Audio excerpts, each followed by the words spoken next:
Утро инвестора. Каждое утро, проснувшись, инвестируй сначала в хорошее настроение. Придумай себе утренний ритуал. Душ, кофе, джаз, еще что-нибудь. Это твой первый капитал. Он даст тебе топливо на весь день.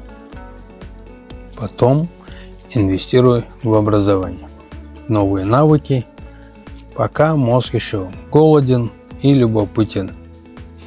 Ну а уже после завтрака начинай инвестировать в свое будущее, в свои проекты, в самореализацию. Проекты, которые тебя зажигают, в дела, которые делают тебя сильнее и богаче.